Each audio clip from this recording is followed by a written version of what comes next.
All right, so today we're going to be exploring the world of deepfakes. And we're really diving deep into this essay by Jörg-Owe to really unpack just what these things are, how they work, and why should we even care?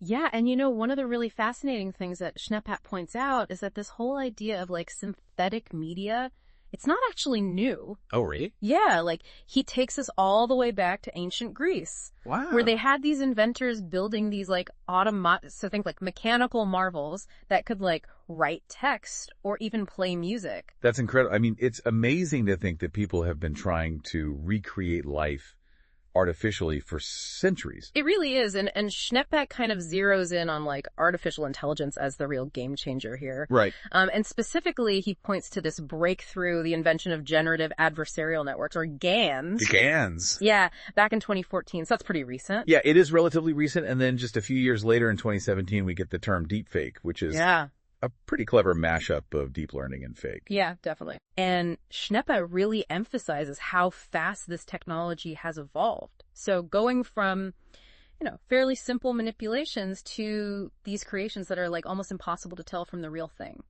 Okay, so then how do these deepfakes actually work? Yeah. I mean, I know AI is at the heart of it, but could you maybe explain it in a way that even I can understand? Sure. So imagine a forger who's trying to create a perfect copy of a famous painting, right? Yeah. And at the same time, you've got this art expert who's trying to spot the fake. Right. That's kind of how GANs work. Okay. You have these two neural networks, so think of them as really complex computer programs that are designed to learn, and they're basically battling it out. Oh, wow. One, the generator is trying to create the fake content, and then the other one, the discriminator, is analyzing it, trying to find those flaws. The tells. Exactly. Yeah, those telltale signs that it's not real. So it's a constant back and forth then, with the forger getting better and better every time the expert points out a mistake. Mm-hmm. Exactly. And through that process, you end up with these incredibly realistic deepfakes.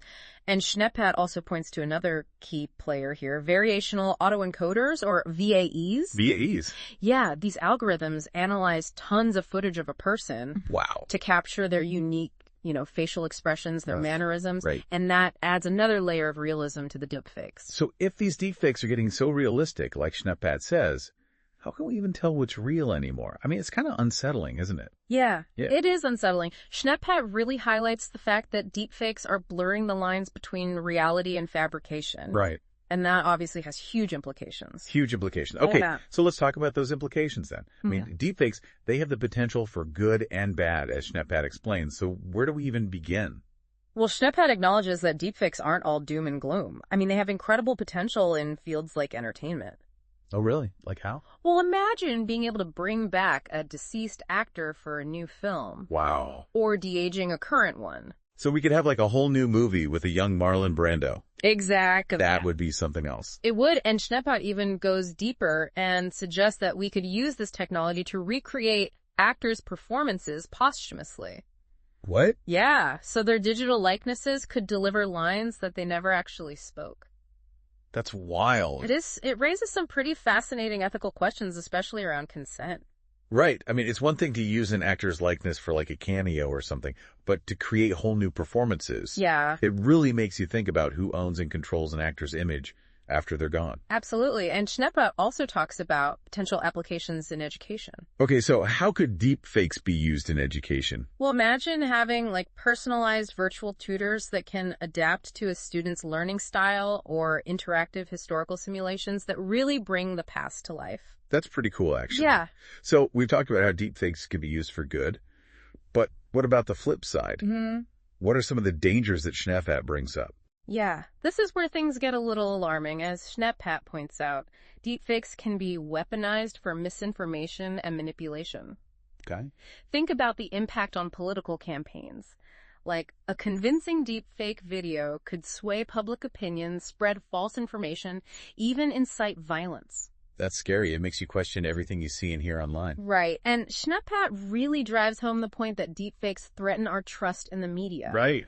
How can we possibly tell truth from falsehood when technology can create such convincing fabrications? So is there anything we can even do about it? I mean, Right. Are we just at the mercy of this deepfake technology like Schneepat describes? Not necessarily. Schneepat actually talks about several ways that people are fighting back. He mentions that researchers are developing AI-powered detection technologies that can actually pick up on those subtle signs of a deepfake. So they can tell that it's a fake. Yeah, it's like having a digital detective examining the evidence for those microscopic clues. So like a digital fingerprint that gives the deepfake away. Exactly, and companies like Microsoft are creating tools to verify the authenticity of digital content. So it's like an arms race then. Yeah. With the deepfake creators and the deepfake detectors constantly trying to outsmart each other. That's a great way to put it. But Schneepat doesn't stop there. He argues that technology alone isn't enough. So what else do we need? He says we need a robust legal framework as well. That makes sense. So what are some of the legal approaches that Schneepat highlights? Well, he mentions the Deepfakes Accountability Act in the U.S. Okay. This act aims to hold creators of harmful deepfakes accountable for the damage they cause. So laws that specifically target deepfakes. Exactly. And Schneepat points out that the U.S. isn't alone in this. The European Union is tackling the issue as well with its AI Act. It's a broader piece of legislation, but it includes provisions aimed specifically at regulating AI and combating misinformation, including that spread through deepfakes. It sounds like the EU is taking a pretty proactive approach. Yeah. Absolutely, and Schneepat highlights one particularly interesting detail. The AI Act actually encourages companies to develop products that can embed something called provenance data into deepfakes. Provenance data. Yeah, it's almost like a digital watermark that would say, hey, I'm not real. Oh, that would be fantastic. I mean, that would make it so much easier for people to identify and avoid falling for deepfakes. Right, it's all about increasing transparency and giving people the tools to make informed decisions. So we have developers working on detection technologies and lawmakers creating legislation. But Schneepat also stresses this vital role of public awareness, doesn't he? He does, and it's a critical point. We can have all the fancy technology and the strictest laws in the world. Right. But as Schneepat argues, if people aren't aware of the dangers of deepfakes and how to identify them, they'll still be vulnerable. It's like knowing how to spot a phishing email.